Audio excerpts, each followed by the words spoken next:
Bonjour tout le monde. Je me présente rapidement. Je m'appelle Louise Picard et je suis coordonnatrice du PIFED à l'École nationale d'administration publique, donc l'ENAP, à Québec. Et je suis en présence de mes collègues que vous ne voyez pas bien parce qu'elles sont de côté de la caméra, mais de mon côté gauche, donc Geneviève Savard, technicienne en administration, qui s'occupe au niveau du PIFED de la gestion des inscriptions. Et Myria Kouka, qui est étudiante à l'ENAP et qui est assistante de recherche, donc qui nous donne un coup de main là, dans le cadre du PIFED également. Là, j'ai du mal à contrôler la présentation. J'essaie de reculer dans les diapos minutiades. Je ne sais pas. Bon, OK, voilà. Donc, ça fonctionne difficilement. J'essaie d'aller lentement. Donc, rapidement, nous allons vous faire une présentation du PIFED, de son concours de bourse et de comment postuler. Donc, c'est vraiment une séance d'information qui s'adresse aux évaluateurs émergents qui souhaiteraient poser leur candidature dans le cadre du concours de bourse qu'organise l'ENAP et le RFE dans le cadre de leur partenariat. Alors, je ne sais pas, est-ce que vous voulez peut-être vous présenter rapidement les autres panélistes pour que nos participants sachent qui est autour de la table? OK, je crois que je vais démarrer. Je suis Diefi Miltia, je suis le co-coordonnateur des évaluateurs émergents du RFE. Je suis camerounais et je travaille avec le Centre de recherche sur la santé des armées dans le cadre du projet de suivi des personnes vivant avec le VIH et donc je suis dans l'équipe de l'information stratégique. Voilà. Merci. Bonjour à tous, donc moi c'est Kenza Benani, je suis désolée mais ma connexion internet ne me permet pas de vous rejoindre par le biais de la vidéo, donc vous ne pourrez pas me voir, mais je suis bien là. Donc moi je suis membre du comité de coordination du réseau francophone des évaluateurs émergents. Je travaille aujourd'hui à Paris au ministère français des Affaires étrangères où je suis gestionnaire d'évaluation sur les politiques d'aide au développement et j'ai la particularité d'avoir été boursière du RFE pour suivre le PIFED l'an dernier, donc je pourrais répondre peut-être à certaines de vos questions très pratiques, à la fois sur la façon d'aller à Québec, de s'installer pour quelques semaines à Québec, suivre la formation, et aussi peut-être si vous avez des questions sur la formation en elle-même. Voilà. Très bien, merci Kenza. Jean-Marie? Jean-Marie Loncle, secrétaire permanent du réseau francophone de l'évaluation. Alors, je suis là, mais je vais disparaître dans quelques secondes parce que je n'ai pas vocation à intervenir. Ça, je vous laisse la main sur le sujet. Donc, OK, bon. Merci. Donc, merci à tous. Donc, je prends une dizaine de minutes pour vous présenter rapidement. Donc, voici le plan de la présentation. Je vous adresserai quelques mots sur l'action internationale de l'ENAP et je vous parlerai évidemment plus spécifiquement du Programme international de formation et d'évaluation du développement, le PIFED. On vous donnera quelques informations sur les bourses, sur le processus de mise en candidature, sur les frais et les coûts de la vie à Québec. Donc, on souhaite aujourd'hui vous donner l'heure juste par rapport à ce qui vous attend si vous bénéficiez d'une bourse et de vous donner également quelques conseils pour faciliter tout le processus et vos démarches en vue de votre participation au PIFED. Donc, quelques mots sur l'action internationale de l'ENAP. Donc, l'ENAP est une université de 2e et 3e cycle universitaire, donc spécialisée en administration publique, dont le siège social est à Québec, au Canada. En termes d'action internationale, l'ENAP a une action internationale forte pour trois grands volets. Donc, on agit au niveau de services conseils, massivement, évidemment, en Afrique francophone et Haïti, la francophonie étant notre terrain d'intervention, si on veut. Donc, en matière de services conseils, nous faisons de l'accompagnement d'organisations publiques, donc qui cherchent là, à bonifier ou améliorer certaines de leurs pratiques. Donc, beaucoup d'implantation, de processus en matière de gestion axée sur les résultats, évidemment l'évaluation des politiques publiques, mais aussi au niveau de l'élaboration de politiques publiques, l'appui aux réformes administratives également. Nous avons tout un volet sur les études diplômantes. Donc, évidemment, comme université, là, nous diffusons des masters et des doctorats ici à Québec, mais également à l'étranger, donc dans différents pays, au Mali, au Bénin, au Burkina, Guinée, Sénégal, Égypte, etc., pour en nommer quelques-uns.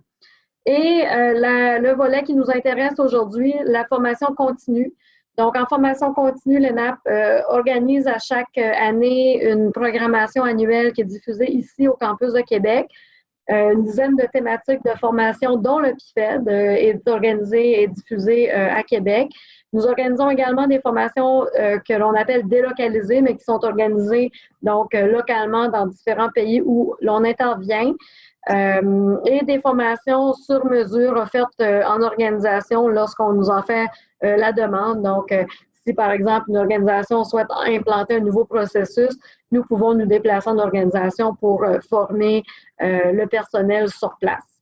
Donc, très largement et très rapidement, ce sont les différentes sphères d'intervention de l'ENAP sur la scène internationale. Donc, ce qui nous intéresse aujourd'hui, c'est le PIFED. Alors, un mot sur le PIFED. C'est une formation donc en évaluation qui est reconnue internationalement, qui existe depuis 2011. Nous avons formé depuis 2011 plus de 1500 personnes donc, qui ont suivi le programme de base du PIFED. C'est une formation qui a été développée en collaboration avec le groupe de l'évaluation indépendante de la Banque mondiale, l'IEG, avec l'appui financier du gouvernement du Canada qui nous permet d'organiser un concours de bourse, donc pour permettre à plus de gens d'avoir accès à la formation en évaluation. Lorsque les personnes sont formées, elles sont regroupées dans une communauté de pratique virtuelle, alors qui est animée par l'ENAP, mais qui veut regrouper un peu la communauté des évaluateurs francophones. Alors, rendez-vous annuel à Québec, donc c'est une formation qui est diffusée au mois de juillet à Québec à chaque année, qui accueille de 70 à 80 personnes approximativement d'une année à l'autre, d'une vingtaine, trentaine de pays qui sont représentés. C'est une formation qui offre, disons, la démarche générale d'une évaluation, donc qui est une formation qui se veut, qui s'adresse à des praticiens ou des gens qui seront appelés à pratiquer. Donc, très, très orienté sur les savoir-faire, avec une dimension de mise en application très forte et qui est assortie d'un programme d'activités touristiques et culturelles. La formation étant assez intense sur le plan académique et pratique, là, des apprentissages, on essaie de joindre l'utile à l'agréable avec un programme de divertissement là, qui permet de visiter un peu notre magnifique ville de Québec. Suite au PIFED, il y a possibilité de compléter un parcours de certification universitaire. Donc, le PIFED est le tronc commun de 2 certifications universitaires en formation continue. On s'entend bien là-dessus. Donc, une certification universitaire en évaluation du développement qui est composée du PIFED de base, donc 2 semaines intensives en évaluation, assorties de modules spécialisés en évaluation. Donc, 3 modules doivent être complétés pour obtenir la certification universitaire. Les modules spécialisés en évaluation sont des formations plus courtes, d'une durée d'1 semaine chacun, qui sont diffusées à Québec, mais qui a aussi une possibilité de suivre à différents endroits lorsqu'elle est diffusée localement. Donc, un parcours de 5 semaines qui donne lieu à ce certificat reconnu par l'ENAP. L'autre certification, c'est la certification universitaire en gestion de la performance dans le secteur public. Donc, en plus du PIFED, on donne la formation en gestion axée sur les résultats et notre formation en budgétisation axée sur les résultats qui aborde là, toute la question du budget programme, là, qui est une question très, très d'actualité dans toute la zone UMOA, en tout cas, là, qui avec le budget programme qui est en train de s'implanter. Donc, par rapport au PIFED, je vous ai déposé le calendrier de la formation à Québec et on ne regardera pas en détail aujourd'hui tout le programme. On le dépose là. Vous aurez accès après le webinaire à la restitution et à la diapo. Donc, vous pourrez en prendre connaissance. C'est le programme de l'an passé, le calendrier de 2020 n'étant pas complété encore. Mais ce que vous allez voir, c'est que les modules donc, sont les mêmes d'une année à l'autre. C'est une formation qui s'échelonne sur 8 modules. Donc, avec des exercices pratiques assortis à chacun des modules. Donc, la formation s'organise pour qu'à chaque matinée, les participants se retrouvent en plénière dans notre grande salle, donc un amphithéâtre, où les concepts sont abordés de manière théorique avec une période de questions et d'échanges avec les professeurs. Et en après-midi, les travaux pratiques, donc les participants sont regroupés en équipe et ils travaillent sur un cas tout au long des 2 semaines de la formation. Donc, vraiment quelque chose de très, très concret. Donc, qui permet à la fin de la formation d'avoir vraiment en main une étude préparatoire à une évaluation. Donc, c'est vraiment quelque chose qui nous permet de nous plonger vraiment dans des cas réels. Ce sont des cas qui sont apportés par les participants. Donc, c'est très intéressant. Vous avez aussi là, un aperçu là, des différentes activités culturelles et les sorties que l'on organise. Donc, une visite de la Ville de Québec. Il y a une visite également à un site traditionnel autochtone avec une cérémonie de remise des attestations à la fin du programme. Bon, on arrive, je pense, au sujet qui vous intéresse le plus, donc les concours de bourse. Il existe 3 types de bourses pour participer au PIFED. Donc, un type de bourse que l'on appelle ici les bourses complètes, donc qui sont des bourses de 4 600 $ canadiens, qui équivaut au coût du programme. Donc, ce sont des bourses, en gros, qui, disons, vous donnent accès au programme sans frais de formation. Cette année, il y a une 50aine de bourses qui sera réservée pour, dans le fond, des gens qui sont soit des femmes ou des acteurs dans le domaine de l'égalité des genres.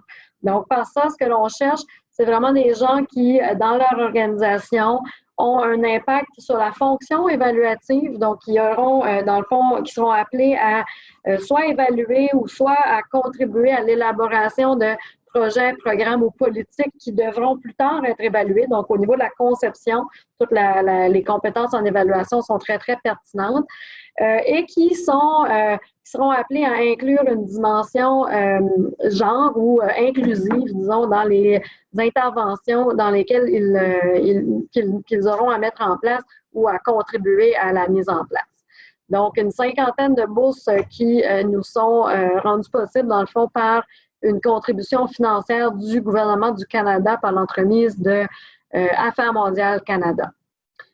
L'autre type de bourse, ce sont les bourses que l'on organise en collaboration avec le RFE. Alors, des bourses de 3 100 $ qui s'adressent à vous, donc évaluateurs et évaluatrices émergentes et membres du réseau francophone des évaluateurs émergents. Et le troisième type de bourse, ce sont les bourses de 1 000 $ qui sont décernées par l'ENAP. Et je vous expliquerai plus en détail là, les nuances entre ces 3 concours de bourse. Dans tous les cas, il faut noter que la bourse est applicable uniquement sur le frais de formation. Donc, la bourse ne couvre pas les frais de voyage, l'hébergement et les frais de subsistance à Québec. Ce sont des frais qui demeurent à la charge des boursiers et des boursières. La plupart de nos participants obtiennent cette prise en charge par leur organisation. Ou à l'occasion, ils se prennent en charge eux-mêmes, mais la plupart des gens donc, ont une prise en charge par leur organisation.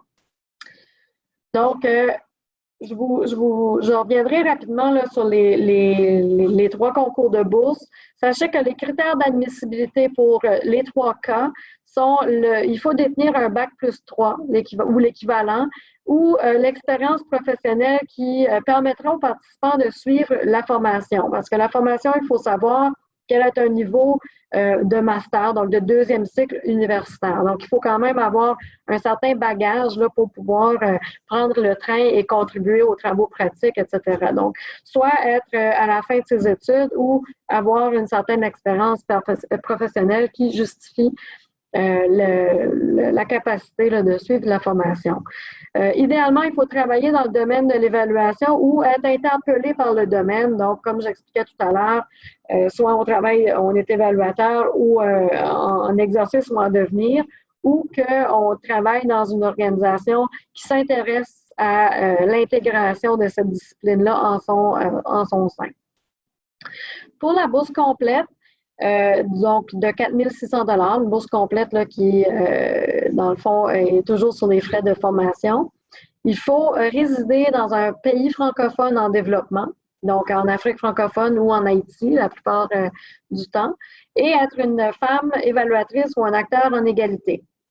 Pour la bourse ENAP-RFE, il faut en plus être membre du réseau francophone de l'évaluation et être membre de son Association nationale de l'évaluation qui est en règle au niveau du RFE et s'engager à contribuer activement à son Association nationale d'évaluation après avoir suivi le PIFED et défendre la cause des évaluateurs émergents.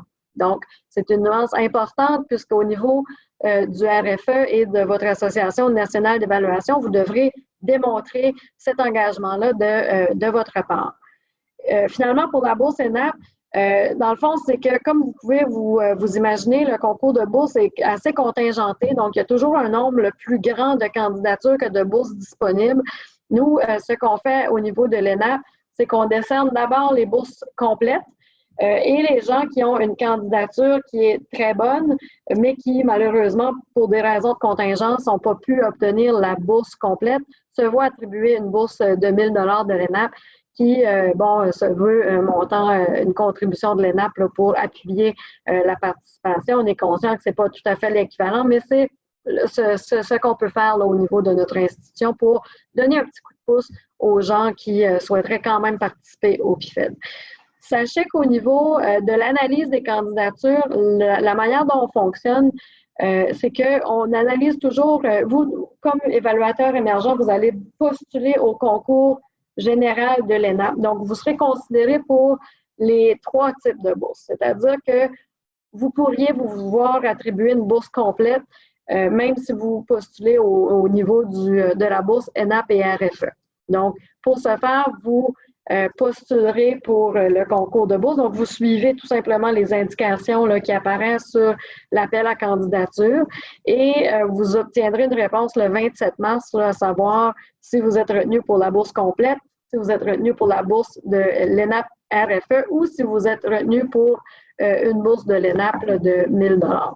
Donc, voilà. Et on revient un petit peu plus tard là, par rapport aux questions, si vous avez des questions à ces sujets-là. Miltiade et Kenza, si vous avez besoin d'intervenir là, durant vous n'hésitez pas. Si vous voulez préciser des choses, là, vous pouvez m'interrompre sans problème. Merci Louise. Donc, comment postuler? Alors, il y a 2 étapes au niveau de la mise en candidature pour les bourses, pour être considéré pour une bourse de l'ENAP RFE, en plus d'être considéré pour les autres types de bourses. Donc, vous devez en tout temps déposer votre candidature d'abord et avant tout auprès de l'ENAP. Donc, vous devez, pour ce faire, vous créer un compte sur Mon Espace Participant, qui est l'application d'inscription en ligne de l'ENAP. Donc, on vous a mis le lien juste ici sur l'écran. Vous devez, une fois que vous avez créé un compte, vous allez avoir accès aux différentes formations qui sont offertes par l'ENAP. Vous cliquez sur le PIFED Québec. Vous devez joindre un CV et une lettre de motivation et vous devez acquitter des frais administratifs d'ouverture de dossier au montant de 100 $ canadiens. Lorsque vous aurez créé un compte, vous recevrez un courriel automatique qui vous donnera les procédures, les différentes marches à suivre pour pouvoir nous acheminer ces frais d'ouverture de dossier. Donc, et la date limite pour postuler est le 8 mars. Donc, en tout temps, toutes les candidatures qui sont reçues après le 8 mars ne seront pas considérées dans le cadre des 3 concours de bourse. Donc, c'est bien important de postuler avant le 8 mars. Au niveau ça c'est pour le concours général de l'ENAP. Pour ce qui est du concours qui s'adresse aux évaluateurs émergents, vous devez, en plus du concours général de l'ENAP, déposer auprès de votre Association nationale de l'évaluation. Vous devez soumettre votre CV et votre lettre de motivation et vous devez le faire avant le 1er mars. Parce que votre association doit déposer vos candidatures auprès de l'ENAP avant le 8 mars. Donc, il y aura une présélection qui sera faite au niveau de votre Association nationale de l'évaluation et par la suite, un comité conjoint, donc composé par l'ENAP et le réseau francophone des évaluateurs émergents, siégera ensemble pour faire la sélection finale des participants. Donc, il faut nous laisser un petit peu de temps. Donc, c'est pour ça que la date limite est devancée un petit peu pour ce qui est du concours avec le RFE. Je ne sais pas si c'est clair à ce niveau-là. Donc, la réponse de l'ENAP vous sera parvenue au plus tard le 27 mars. Donc, on garde quelques semaines là, pour faire l'analyse des candidatures et préparer les différents documents pour chacun des types de bourses. Donc, vous serez informé par courriel par l'ENAP, à savoir si vous avez obtenu une bourse complète, une bourse du RFE, une bourse partielle de l'ENAP ou aucune bourse. Suite à la réponse de l'ENAP, vous allez recevoir votre trousse d'inscription. C'est-à-dire qu'au fur et à mesure, nous, qu'on reçoit les candidatures, on va aller dans votre espace participant, donc qui est l'application en ligne, libérer vos documents d'inscription. Donc déjà, vous allez avoir une lettre d'inscription, une lettre qui s'adresse à l'ambassade du Canada pour l'obtention du visa, une facture de frais de formation. Et lorsque l'on va appliquer votre statut de boursier, ces documents-là seront actualisés pour tenir compte de la bourse. Donc, au départ, vous allez avoir une pleine facture, si on veut, et lorsque vous allez obtenir votre bourse, si vous obtenez une bourse, le rabais va venir s'appliquer sur votre facture de frais de formation au niveau de votre espace participant. Vous pourrez par la suite aller récupérer ces documents-là, donc les télécharger directement, et avec ces documents, vous pourrez entamer vos démarches. Donc, comme je viens de le mentionner, votre trousse inclut la lettre d'inscription qui précise votre statut. Donc, vous pourrez, avec cette lettre-là, aller voir votre organisation pour, par exemple, faire la demande d'avoir les compléments de frais de formation.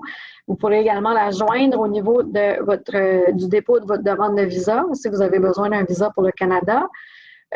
Nous, on joint une lettre systématiquement à tout le monde, une lettre appuyant votre demande de visa. Donc, elle s'adresse directement à la personne qui analysera votre demande de visa au niveau de l'ambassade canadienne. Vous aurez un lien vers un document de renseignement important, donc qui vous donnera là, différentes suggestions pour votre venue à Québec, notamment une liste d'hébergements où vous pourrez loger. Et la facture des frais de formation, là, si applicable, c'est-à-dire si vous n'avez pas de bourse complète. Par rapport aux frais et au coût de la vie à Québec, et donc les frais là, que vous devez vous attendre à payer pour participer à la formation. Donc, il y a le frais d'ouverture de dossier de 100 $ qui est un frais administratif qui est non remboursable. L'avion, évidemment, donc si vous devez vous déplacer par voie aérienne, ce qui est le cas pour la grande majorité des gens. L'hébergement, nous, on transmet un document par l'ENAP avec différents types d'hébergements, dont de différentes fourchettes de prix, si vous voulez. Donc, le moins dispendieux étant les résidences universitaires. Les frais liés à votre demande de visa. Vous aurez l'information à ce niveau-là au niveau du site d'Immigration Canada. Il faut se prendre une assurance, donc une assurance santé-voyage au cas où il vous arriverait un petit pépin de santé durant votre séjour à Québec. C'est jamais souhaitable, mais on ne sait jamais et vaut mieux être protégé à l'avance. Et vos frais de repas, donc tout dépendant si vous cuisinez vous-même ou si vous mangez au restaurant, là, qui peut varier d'une trentaine de dollars par jour ou plus, là, évidemment, dépendant de votre consommation. Donc, nous, on a un petit lien ici là, sur la page, sur notre PowerPoint, sur plus d'informations sur les différents frais auxquels vous pouvez vous attendre. Différents conseils que l'on donne en amont. Donc, concernant l'hébergement, évidemment, l'été, c'est la haute saison touristique à Québec. Donc, on vous suggère vivement de prendre vos hébergements le plus tôt possible pour avoir un meilleur choix et un meilleur tarif. Concernant le visa, sachez que les délais sont souvent plus longs qu'attendus. Donc, il faut vraiment s'y prendre d'avance. La plupart, il y a peu de centres de traitement de visa pour le Canada en Afrique. Donc, la majorité des visas sont traités soit à Dakar, à Nairobi à Rabat ou à Accra. Donc, il faut vraiment, la majorité des pays, là, c'est traité d'Afrique francophone, c'est traité à Dakar.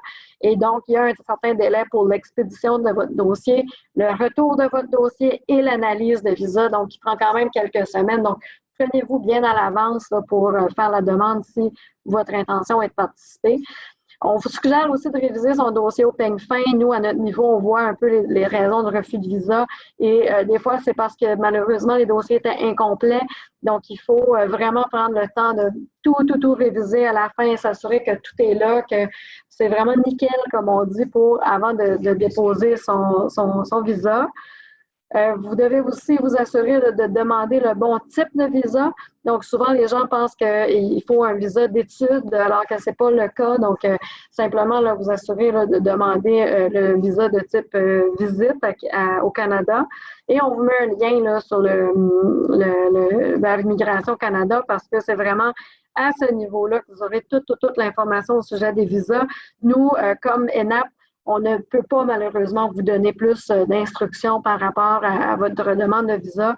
Vous devez vraiment vous référer à Immigration Canada pour toute demande par rapport aux questions d'immigration et de visa. Et par rapport aux frais de formation, c'est important là, de savoir que vous devez acquitter la facture en totalité avant le début de la formation. Alors, je vous laisse la parole, mes collaborateurs du RFE. Oui, merci Luis pour cette belle présentation. Donc, Kenza, je crois on va te passer la main pour la suite pour que tu puisses présenter côté RFEE les éléments que nous avons. Merci Miltiade. Alors du coup, et merci Louise pour ta présentation très très complète à la fois du programme et de tout le processus en fait qui permet d'accéder au PIFED. Donc nous, du côté du réseau francophone des évaluateurs émergents, ce qu'on voulait d'abord vous proposer avec Miltiade, c'est une présentation de résultats d'une petite enquête que nous avons menée auprès de boursiers qui ont bénéficié donc de la bourse RFE en 2017, enfin qui se sont vus attribuer la bourse RFE en 2017, 2018 ou 2019. Donc, on a mené une petite enquête à l'automne dernier pour pouvoir un peu dégager quelques conseils, en fait, repérer les écueils à éviter, identifier aussi dans quelle mesure la formation est bénéfique finalement pour les évaluateurs émergents. Et donc, ce qu'on vous propose de faire, c'est juste peut-être de vous présenter un petit peu rapidement ces résultats. Donc, ils sont basés sur un questionnaire qui a été passé donc aux récipiendaires de bourse avec un taux de réponse assez élevé. Donc, je pense que finalement, on va être sur quelque chose qui est assez représentatif de la réalité. Et donc, l'idée, c'est d'abord de vous dire que toutes les personnes qui se voient attribuer la bourse n'ont pas forcément la possibilité de participer au programme pour deux raisons. Les deux principaux freins à la participation qu'on a identifiés. Michael, est-ce que tu pourrais passer à la slide suivante, s'il te plaît? Voilà. C'est d'abord le fait d'avoir des difficultés à mobiliser un financement complémentaire et ensuite le fait d'obtenir son visa. Donc, ce sont les deux éléments sur lesquels on voudrait vraiment insister auprès de vous si vous êtes intéressé par cette bourse du RFE et par le fait de prendre part à la formation PIFED. Ce sont des choses qu'il ne faut pas prendre à la légère, il faut vraiment s'y prendre très tôt et avoir une idée précise de la manière dont vous allez démarcher des acteurs qui pourront vous aider à réunir un financement complémentaire pour couvrir à la fois le reste à payer pour les frais de formation, puisque la bourse est partielle et qu'elle n'est attribuée qu'à hauteur de 3 100 $ canadiens, et aussi de bien saisir que la demande de visa c'est quelque chose qu'il ne faut pas prendre à la légère, il faut vraiment préparer de manière très précise, très rigoureuse son dossier. Miltiade, merci. Alors du coup, pour ce qui est de la recherche de financement complémentaire, notre enquête nous a permis de faire un peu une moyenne du financement complémentaire qui était nécessaire. Et on a remarqué qu'il s'établissait environ à 2 millions de francs CFA. Si vous comprenez les frais complémentaires de formation, le moyen de transport et l'hébergement sur place. Donc, il y a beaucoup de sources possibles de financement complémentaire et souvent, en fait, on constate que les boursiers qui ont pu se rendre sur place à Québec pour suivre le PIFED ont combiné toutes ces sources. Donc, soit votre employeur est disposé à vous aider en totalité ou partiellement et donc vous le démarchez avec succès, soit votre association nationale d'évaluation, si elle existe dans le pays où vous vous trouvez, a la possibilité de vous appuyer également parce qu'elle a peut-être des fonds ou une capacité à démarcher des bailleurs localement pour vous.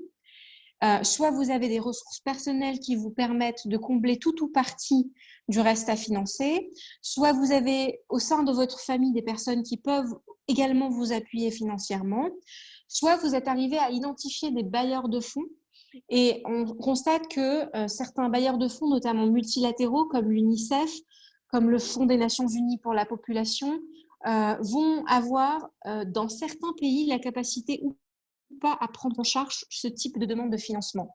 Donc, en fonction du pays où vous vous trouvez et de votre situation personnelle, finalement, trouver un financement complémentaire, c'est essayer de faire preuve de créativité en cherchant à combiner différentes sources peut-être de financement qui peuvent venir compléter la bourse partielle qui vous serait donnée par le RFE. Et c'est d'autant plus important de vous y prendre à l'avance et de manière judicieuse sur ce financement complémentaire qu'il va être un préalable à l'obtention de votre visa, puisque généralement, les moyens de subsistance vont faire partie des critères à partir desquels un État qui doit attribuer un visa à une personne va ou non répondre positivement à une demande. Donc, je crois que notre premier message, c'est vraiment de vous y prendre très à l'avance. Dès que vous avez confirmation de la bourse, il faut vous mettre en marche pour essayer de démarcher toutes les parties prenantes autour de vous auxquelles vous pouvez penser pour arriver à trouver des fonds complémentaires. Voilà, donc le deuxième point, c'est de ne pas sous-estimer la procédure de visa et peut-être de vraiment vous documenter attentivement sur les documents requis pour soumettre un dossier qui soit vraiment complet. Donc, il faut vraiment que vous ayez toutes les pièces qui sont demandées. Et notre suggestion, ce serait si vous êtes dans un pays où l'Association nationale d'évaluation est active et où des membres du RFE ont déjà eu accès à cette bourse, ou bien si des personnes qui sont membres de votre association nationale ont déjà eu accès à la bourse complète proposée par l'ENAP, on vous inviterait à peut-être essayer de les contacter pour voir un peu s'ils ont des conseils à vous donner sur la démarche de visa. C'est très important parce que parfois, vous allez peut-être ne pas vous rendre compte de l'importance de tel document ou de la manière dont le dossier peut être traité. Et donc, tout ce que vous pouvez comprendre aussi sur ce processus d'obtention du visa est important pour vous rapprocher le plus possible d'un succès et d'un avis favorable. Ensuite, l'autre possibilité que vous avez, qui nous a été suggérée dans le cadre de cette enquête qu'on a menée, c'est de demander à un évaluateur expérimenté d'être une personne garante, notamment pour cette procédure de visa. Donc, quelqu'un qui aurait peut-être des ressources suffisantes et qui voudrait bien se porter garante pour vous dans le cas où c'est demandé dans le dossier de documents à fournir. N'oubliez pas que vous avez des lettres, des documents officiels. Si la bourse vous est attribuée, vous serez donc accepté au sein du programme PIFED. Et donc, l'ENAP Québec va vous fournir, dans la trousse dont parlait Louise précédemment, des documents officiels et notamment une lettre d'acceptation. Donc, c'est important de joindre ces documents officiels qui comportent le logo dans l'entête de l'ENAP. C'est important de les joindre à votre demande, aussi bien de visa que de demande de financement complémentaire, parce que ça légitime votre démarche, en fait. Ça montre que vous vous inscrivez vraiment dans un cadre officiel et que votre démarche est soutenue par l'ENAP qui vous a accepté dans le cadre de ce programme. Voilà. Ensuite, ce qui va aussi souvent poser problème et qui est beaucoup remonté dans l'enquête, c'est que la demande de visa repose sur la preuve de source de revenus réguliers. Donc, il faut voir aussi si votre situation personnelle vous permet d'apporter ou non cette preuve. Je présume que pour ceux, par exemple, qui seraient fonctionnaires dans une administration publique, ça peut être assez simple. C'est peut-être moins facile quand vous êtes un jeune entrepreneur et que vous avez votre entreprise et que les sources de revenus peuvent être irrégulières en fonction des marchés que vous remportez. Il faut aussi peut-être analyser les caractéristiques qui sont propres à votre situation personnelle. Et enfin, concernant la vie sur place à Québec, une fois que vous êtes boursier du RFE, que vous avez réussi à être accepté à la formation PIFED, que vous avez réuni toutes les sources de financement complémentaires que vous pouvez, vous allez forcément réfléchir à vous acheter un billet d'avion et à vous loger à Québec. Et l'une des choses qui est fournie par le programme PIFED, c'est une brochure donc qui est mise à la disposition des boursiers par l'ENAP, dans laquelle vous allez avoir une liste de logements. Donc, c'est des logements qui correspondent à des cibles très différentes. Certains sont assez coûteux, d'autres moins. Et ce qui est ressorti de l'enquête, c'est que la solution finalement la moins chère, la plus accessible pour un boursier évaluateur émergent, c'est de privilégier les résidences universitaires. Donc, dans la ville de Québec, il y a 2 grandes universités, l'Université de Québec et l'Université de Laval. Chacune a une résidence universitaire qui met à disposition de personnes qui viennent pour des courts séjours en été, donc notamment au mois de juillet, lorsque se déroule le programme PIFED, des chambres dans des appartements qui sont partagés par 2 à 4 personnes en fonction de la taille des appartements et du choix que vous allez faire, avec une pièce à vivre, donc un séjour, un salon. Et dans ce salon, vous avez une immense cuisine qui vous permet de faire vraiment de manière peu coûteuse aussi des repas. Donc, je pense que c'est une façon très judicieuse. C'est à la fois le moins cher au niveau du paiement du logement, du tarif que ça va vous coûter, et en même temps la solution pratique qui vous permet aussi de manger à moindre coût, donc aussi d'avoir des frais de subsistance qui sont réduits par rapport à ce que ça pourrait être. L'option secondaire après les résidences qui serait peut-être moins chère que les hôtels, c'est les Airbnb. Mais là, vous allez peut-être avoir plus de difficultés parce que généralement, vous devez payer ça avec une carte bancaire internationale. Ce n'est pas toujours le cas, je pense, pour les émergents qui sont localisés en Afrique francophone. Je sais que selon les pays aussi, l'utilisation des devises peut être compliquée. Par exemple, pour le Maroc, avoir une carte bancaire qui permet de payer en devises, c'est très compliqué. Donc voilà, donc en tout cas, ce sont les pistes de conseil en fait qu'on a pu voir émerger à partir de notre enquête, qui viennent donc de nos boursiers des 3 années précédentes. Donc attention au financement complémentaire, il faut vraiment être très créatif. Attention à la procédure de visa, c'est une procédure qu'il faut prendre très au sérieux et qu'il faut approcher de manière très rigoureuse en vous renseignant le plus possible, aussi bien auprès de personnes qui sont déjà passées par là. Et ensuite, veillez bien ensuite à essayer de trouver les solutions les moins coûteuses pour votre séjour sur place, une fois que vous aurez réglé toutes les questions de visa et de financement complémentaire.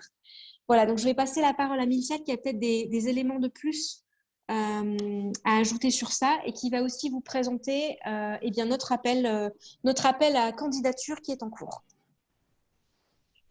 Ok, merci Kenza. Je crois que ta présentation est suffisamment claire. Elle vient compléter aussi un nombre d'éléments que Louise avait déjà présentés. Donc, moi, ce que je vais faire, c'est de me concentrer sur les éléments nécessaires pour postuler à la bourse PIFED RFE. Comme Louise présentait déjà, il y a trois options, 3 bourses différentes. La bourse complète, la bourse RFE et puis la bourse de l'ENAP. Donc, pour la bourse RFEE, il faut être membre. Il faut être membre du RFEE. On s'inscrit. Le lien qui s'affiche, on s'inscrit, c'est gratuit. L'inscription est gratuite. On se connecte, on remplit le formulaire et on est membre. Et en plus d'être membre du RFEE, on doit être membre d'une association nationale d'évaluation qui, elle, est en règle avec le RFE, c'est-à-dire qui aura régularisé sa situation pour l'année 2019, et puis remplir le formulaire d'inscription au PIFED et payer les frais de dossier. Je crois que cette partie-là, Louise a abondamment précisé là-dessus. Et pour ce qui est de la lettre de motivation, une copie du dossier complet que le candidat aura soumis à l'ENAP directement devrait être renvoyée auprès de son association nationale, puisque effectivement, pour la bourse du RFE, PIFED RFE, c'est les associations nationales qui sont en charge de soumettre les candidatures. Donc, ce qui se passe, c'est que lorsque vous soumettez votre candidature à l'association nationale, elle se charge de faire une présélection de 2 dossiers qu'elle soumet au RFE. Et ces 2 dossiers seront accompagnés d'une lettre de votre association nationale. Et donc, ces dossiers-là sont soumis par l'association nationale aux responsables du RFEE.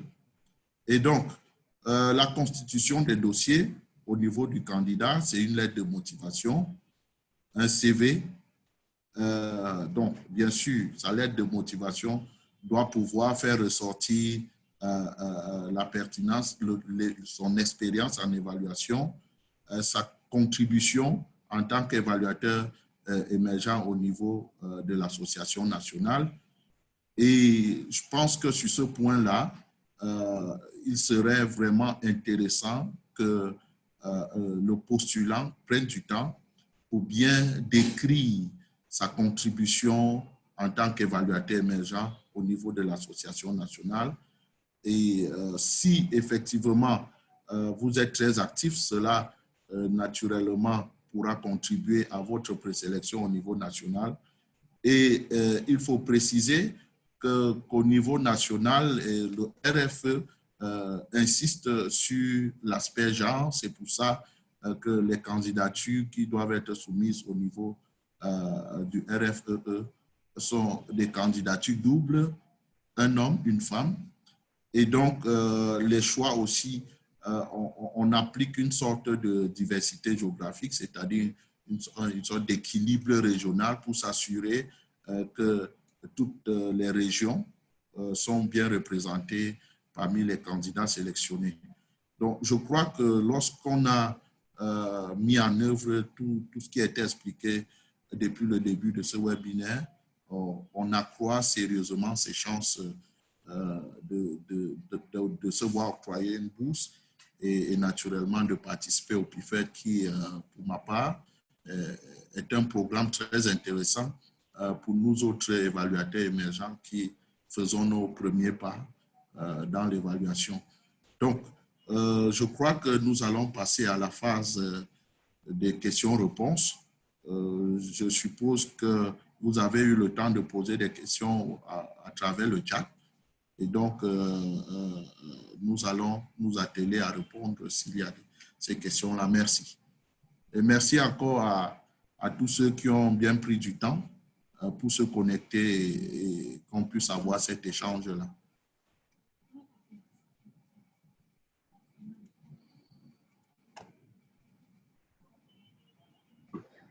Alors, merci beaucoup, Miltiade, Kenza, pour vos interventions. Est-ce que parmi les participants, vous auriez des questions?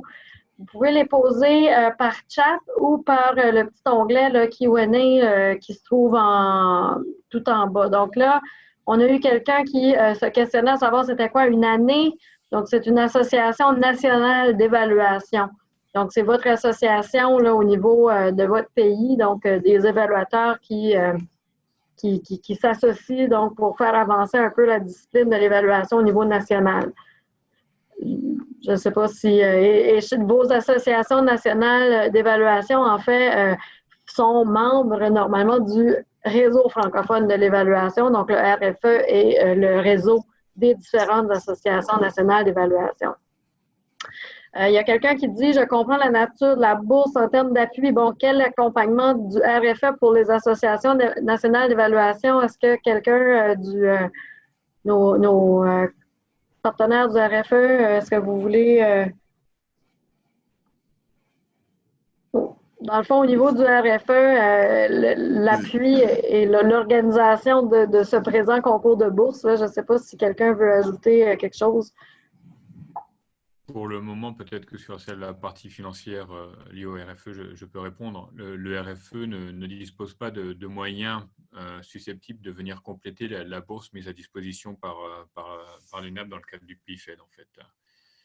Par contre, on a commencé à réfléchir sur le sujet pour voir si, à l'avenir, via nos différents partenaires financiers, il nous était possible d'obtenir des fonds pour les contribuer.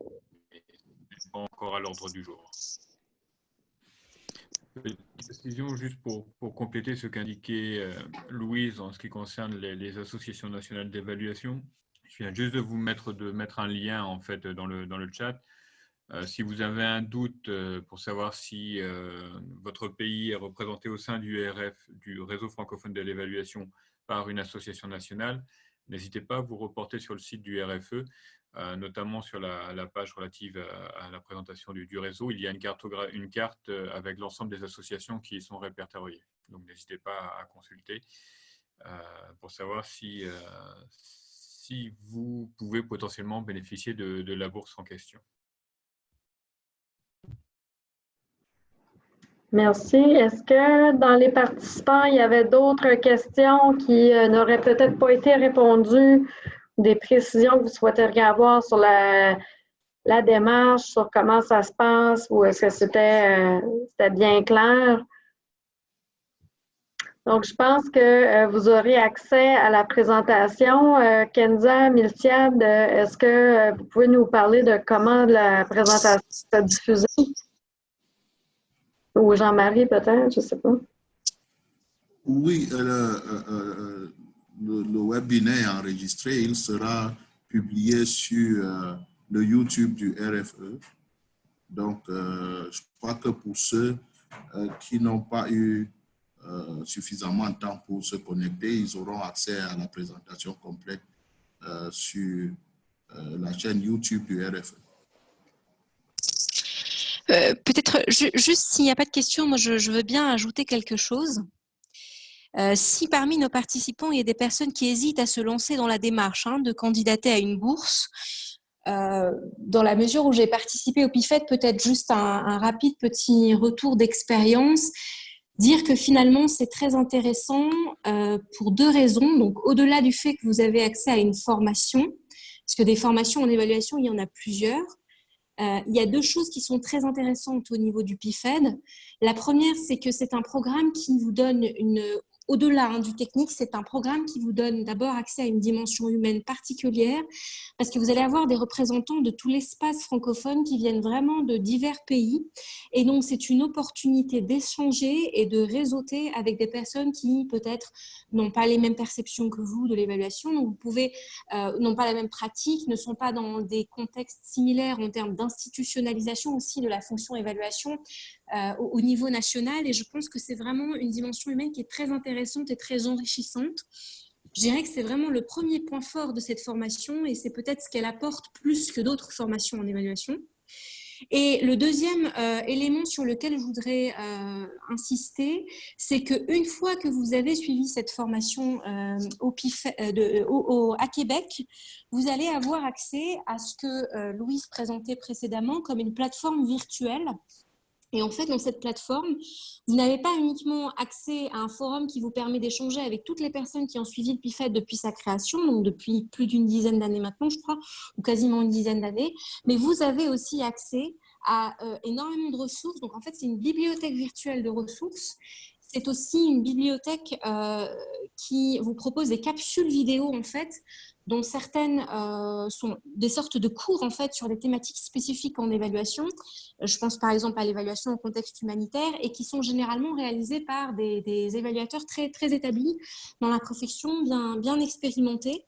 Donc je pense que vous avez aussi cette possibilité de poursuivre et de perfectionner votre formation acquise à Québec en 2-3 semaines de manière plus approfondie des mois après, en fait, en ayant recours à tout ce qui est mis à disposition dans cette bibliothèque virtuelle.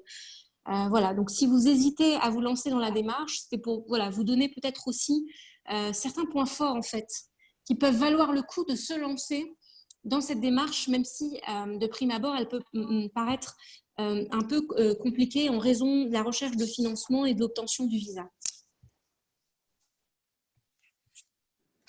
Bien, merci beaucoup, Kenza. C'est un point intéressant que tu apportes comme personne qui est vraiment expérimentée d'un point de vue des participants, mais effectivement, c'est toujours une expérience très riche culturellement parlant à Québec. Là, il y a des gens entre 20 à 30 pays qui sont représentés et les gens apportent vraiment leur bagage professionnel et tous les échanges créent vraiment une belle richesse pour les participants. Nous avons quelqu'un là, qui nous demandait quelle était la différence entre la bourse et les frais liés à la formation. Donc, j'ai répondu là, dans l'espace chat, mais la formation, dans le fond, elle coûte 4 600 $ canadiens. Je n'ai pas l'équivalent en francs CFA. Mais bon, 4 600 $ canadiens. La bourse du RFE est de 3 100 $. Donc, les frais de formation lorsque vous obtenez la bourse sont de 1 500 $ canadiens. Donc, je vous laisse faire vos conversions en devise, en votre devise, là, mais 1 500 $ canadiens, c'est ce qui reste là, à payer, disons, quand vous obtenez la bourse RFE. Et quand vous obtenez la bourse complète de l'ENAP, les frais de formation sont à 0. Donc, ça permet là, la participation sans frais à la formation. Donc, on demande ici, celui qui obtient la bourse complète ne s'occuperait que de ses frais de voyage et de subsistance? Oui, exactement. Voilà. En plus des petits frais, là, évidemment, on parlait tout à l'heure d'une assurance. Il y a les frais d'ouverture de dossier aussi là, qui sont à payer, mais disons que la facture des frais de formation sera mise à 0 et seront prises en compte par la bourse. Il y a quelqu'un aussi dans le chat là, qui questionne, peut-être une question pour toi, Jean-Marie. Pour une association nationale qui n'est pas encore membre du RFE, est-ce qu'il est encore possible pour cette année de régulariser la situation afin de pouvoir postuler pour les bourses?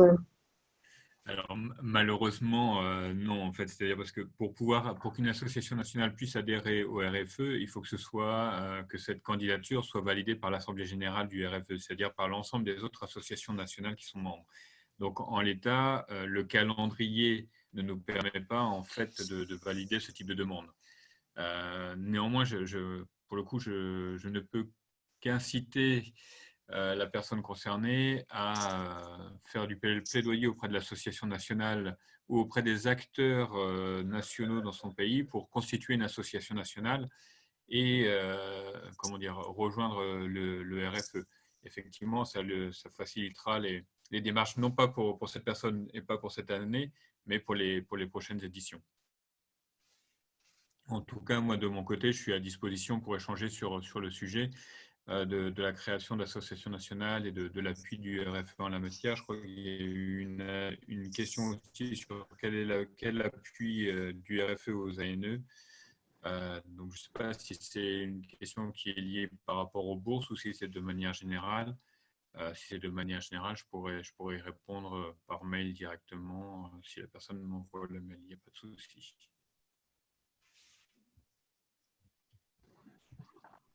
Alors, est-ce que... Pour le moment, je pense qu'on a répondu à toutes les questions.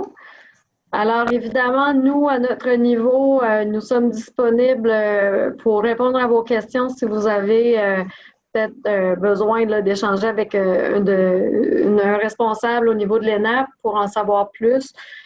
Donc, vous pourrez nous joindre je ne sais pas si j'ai laissé nos courriels, mais nous avons une adresse générale, donc le pifed@enap.ca. Donc, c'est assez simple de se rappeler. Vous pouvez nous écrire en tout temps, donc notre équipe là, répondra à vos questions. Et au niveau du RFE, vous pouvez également, je pense que vous êtes déjà en lien, là, si vous êtes présent aujourd'hui, c'est que vous avez obtenu un courriel là, de la part du RFE, donc vous pourrez avoir la version du webinaire aussi là, sur Internet un peu plus tard par courriel. Je vois deux petites questions. Merci, Miltia, d'avoir écrit le courriel. Il y a quelqu'un qui pose la question sur les PIFED délocalisées. Donc, pour le moment, les PIFED délocalisées sont, disons, réservées pour les organisations. Donc, si votre organisation, par exemple, souhaite former son personnel en évaluation ou un groupe d'organisations souhaite demander ensemble une formation en évaluation, vous pouvez nous faire une demande en ce sens à l'ENAP. Par contre, pour le moment, il n'y a pas de formation qui est programmé sur inscription, là. Donc, pas de formation dans laquelle vous allez pouvoir vous inscrire sur une base individuelle pour participer à la formation. L'ENAP a décidé de prendre une pause de ce modèle-là pour au moins une année parce que c'est un peu difficile d'obtenir le nombre suffisant de participants par formation pour pouvoir tenir la formation là, sans qu'elle soit à perte financière pour l'ENAP. Là. Donc, vous comprendrez qu'il y a des coûts quand même liés à l'organisation d'une formation à l'étranger. Alors, pour cette raison-là, là, on est un peu en train de réfléchir à comment on peut vous amener la formation dans vos pays sans pour autant là, que ce soit avec un coût là, pour l'ENAP. Donc, on vous reviendra probablement au courant de l'année avec des propositions, mais pour le moment, il n'y a pas de formation de programmée là, sous ce modèle-là. On voit quelques questions aussi. Message à Jean-Marie. L'oncle, j'ai effectué la manipulation. OK, parfait, ça c'est correct. Pourquoi ne pas délocaliser les bourses au niveau des pays francophones? Ben, c'est un peu ce que je viens d'expliquer, en fait. C'est que pour délocaliser la bourse, il faut d'abord délocaliser la formation. C'est certain que c'est souhaitable, mais c'est ce qu'on souhaite faire. Mais bon, pour le moment, c'était financièrement difficile comme modèle. Donc, nous allons réfléchir à une solution et vous proposer, nous l'espérons, un modèle un peu plus tard. Mais pour l'année, pour le moment, là, il n'y a pas de formation qui sont offertes sur une base d'inscription individuelle et seulement en organisation. Évidemment, quand une organisation décide d'organiser une formation pour son personnel, c'est difficile de joindre des évaluateurs émergents à ce groupe-là là, qui viennent d'une organisation. Donc, c'est la raison pour laquelle cette année, les bourses sont applicables uniquement au PIFED à Québec.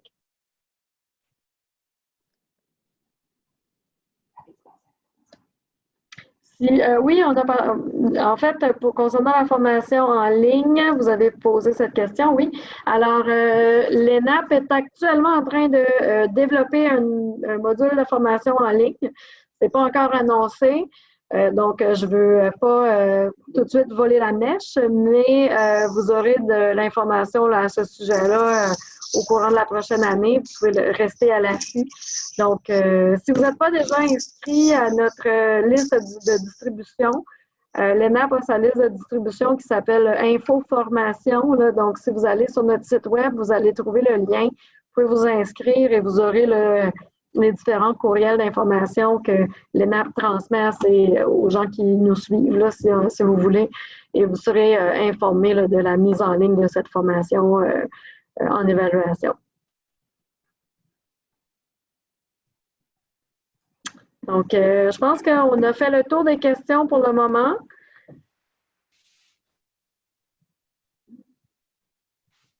Donc, je pense qu'on peut peut-être clore la séance pour aujourd'hui. Nous vous remercions d'avoir participé à cette séance d'information. On espère pouvoir vous recevoir à Québec. Et c'est ça, nous sommes disponibles par courriel si vous avez besoin de compléments d'information ou vous pouvez également écrire à Miltiad ou à Kenza là, pour plus d'informations sur les concours de bourse. Absolument, n'hésitez pas à nous écrire sur l'adresse email peut-être générique du RFE, Miltiad. Je ne sais pas si tu peux la partager dans le chat. C'est là, c'est... Ou peut-être donner nos adresses mail à nous, enfin, c'est comme tu veux, mais voilà, quelque chose qui permet... nos adresses mail à nous, comme c'est affiché, mais de toutes les façons, j'envoie l'adresse RFE directement. OK, je vais le mettre dans le chat là.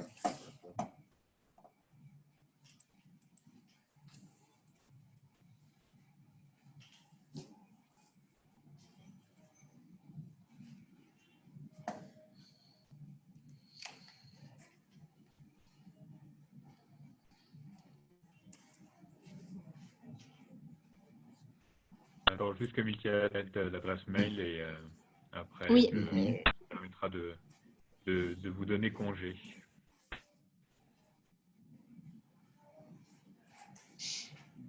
Voilà, donc moi, j'ai tapé la mienne dans le chat. Hein. Ouais.